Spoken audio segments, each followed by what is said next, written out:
Right, so the first step into the server-side attacks is information gathering. Information gathering is very important because it will show us the operating system of the target, the installed programs or the running services on the target, the ports associated with these services. Now, from these installed services, we can try and get into the system. We can do this by trying the default passwords, and we've seen this before in the network penetration testing part, where the iPad had a SSH service installed, which basically give you full access to the computer if the person still uses the default password, which was Alpine. So we can do this with any other service, and we'll see another example here today. Another thing that we can do is there's a lot of people install services and misconfigure them. So we'll have another example of this. So sometimes a lot of these services are designed to give some remote person some access to that computer, but they obviously need to have some security implementations. People often misconfigure these services, so we can take advantage of these misconfigurations and gain access to these computers. Another problem with these services, some of them might even have backdoors, and we'll see an example of that. And a lot of them would have vulnerabilities such as remote buffer overflows or code execution vulnerabilities that allow us to again gain full access to that computer. Now, the simplest way on doing this is something that we've seen before, which is using ZenMap. So we use ZenMap using the IP. We get a list of all of these services and then Google maybe each one of them and see if they contain any vulnerabilities. Now, we've seen how we use ZenMap before, but I just want to convey the idea of anything is a computer, and we've seen before how the Metasploitable device, this device is actually a website. It has a web server running, so websites are nothing different than this.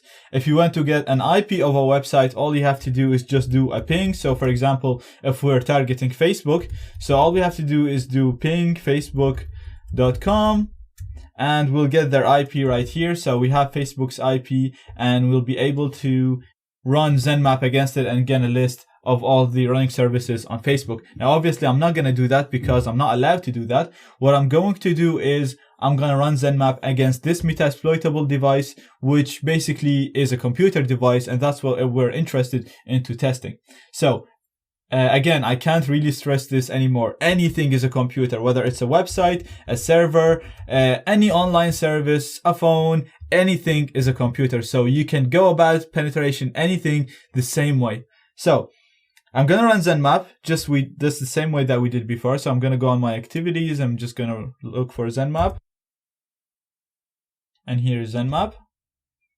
And I'm going to put the IP of my target of the Metasploitable device, which was 10.14.04. So remember, in the network penetration testing part, we used to put the base IP and put it over 24 to cover all the IPs around us in the network. In this case, you might be testing a remote IP. So for example, in the Facebook case, all you have to do is just put the Facebook target IP in there and test it. Now, that's granted that you have permission to do that. Now, I don't have permission, so I'm not going to do that. What I have permission to do is test my own device, which is installed on the same network as me. So that's why I'm putting that IP. But you can literally put any IP you want in there and test it. So I'm going to hit on scan. And this will give me a list of all the installed applications. Okay, so the scan is finished now. And we have a lot of open ports, a lot of services. What I advise you to do in this case now, if you want to do a simple test, is you literally go on ports, port by port, read what it is, and Google the name of the program. So for example, we have port 21 here. That's an FTP port. FTP is a service that it's installed to allow people to upload or download files from the remote server.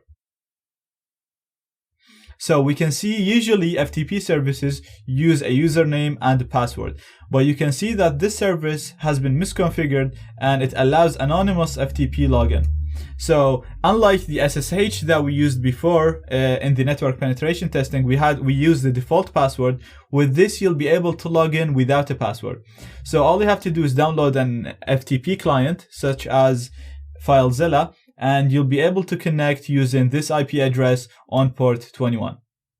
Now I'm not gonna explain this because it's very simple. You literally download the application and connect to it.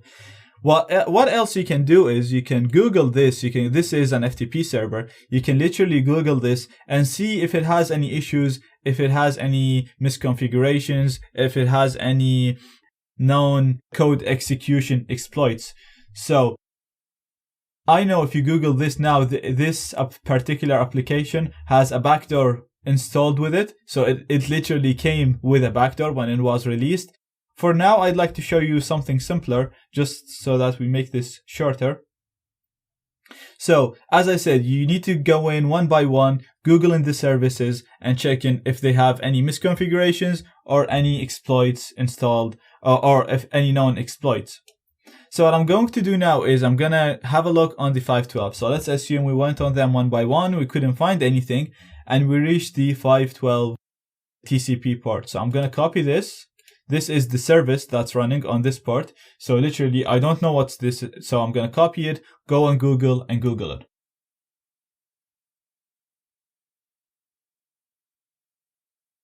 Okay, so we're going to have a look on the first result that we got here. And we can see that this is a remote execution program. So that's very nice. That's very cool. So if we manage to log in with this, we'll be able to execute commands on the target computer. And it uses the RSH rlogin. That's a program that ships with Linux that allows you, similar to SSH in a way, that lets you execute remote commands on the target computer. So let's go back and see how we can connect to this. So this is all cool. So let's see the package, what comes in with this package. So, and you can see this is Ubuntu. So the target computer system was running on Ubuntu. If we go back, so it's running on Ubuntu here. And you can see that in here, it uses the RSH client service to connect. So this is the package that you need to install to connect to the service. So, and as you can see, it says client program for remote shell connection. So go back and let's install RSH client. So we usually, as we did before, when we need to install something, we do apt-get and we do install, and we'll write the name of the program that we want to install. So it's RSH. Now apt-get is going to install it for me and configure it.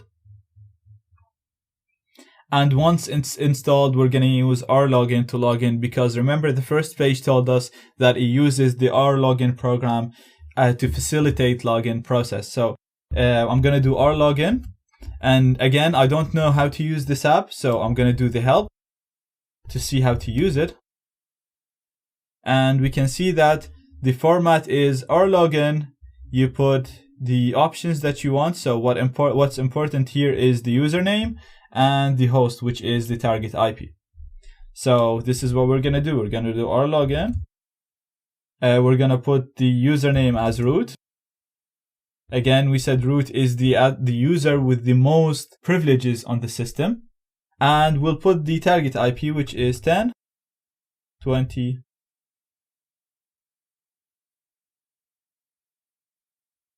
Now, as you can see, now we are logged into the Metasploitable machine here.